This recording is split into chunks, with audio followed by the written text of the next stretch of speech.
And George, before I let you go, I do want to talk about entrepreneurship because, you've done a great job. You've been in the business for many years. You're a leader. You're a go-to expert. You speak on daises. You're prolific in your writing. You really know what you're talking about. But for the younger entrepreneurs watching this show, maybe they're starting out. Maybe they're having a tough time. Maybe they're freezing in the frame a little bit. Can you give some motivation or some George Dunn ideas about what to do when you hit a pothole to keep on pushing and get out the other side? Well, first of all, I won't take credit for the idea. I've heard it, and I think it's one that I follow is find a need and fill it. It starts with a very basic equation. Don't create a technology company for the sake of creating new technology. Identify how it's going to benefit individuals, how it's going to benefit organizations. Create a strong culture within your organization. Culture brings excitement. There's an old saying, people don't leave organizations, they leave cultures that aren't working for them and don't have the belief system that really excites them. So I think, first of all, find a strong need in the marketplace. Galvanize your organization through a strong culture and mission statement.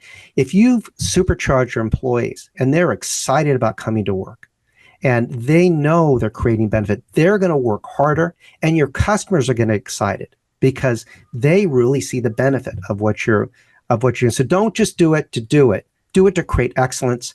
CRE8's the name of our company. The actual name is the Center for Realizing Excellence.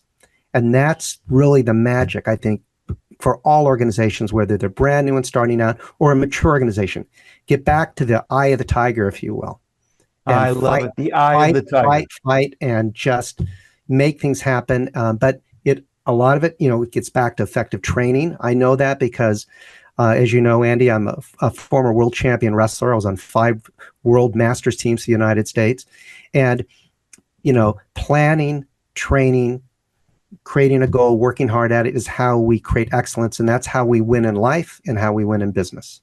I love it, George. And of course, everybody knows that wrestling is one of the toughest sports out there. I mean, it just doesn't get any tougher. And when you build up that mindset in the, whether it's a national level, international level, competing in something like wrestling, it builds you up as well. And you can bring that same mindset over to your business, which you've done beautifully. So, George, I want to thank you for spending some time for us, giving us an update, but also answering some of the questions that I've had since the first time we brought you on the show. This has been great. Fortune 100 companies, government organizations, privately held companies. I think the next time I bring you on, you're going to tell me you're working now with the Fortune 3 companies. And it just gets bigger and bigger for CRE8. And congratulations on what you're doing. And thanks so much for coming on the .com magazine Entrepreneur Spotlight series again, George. You bet, Andy. Thanks so much for inviting me to come and speak.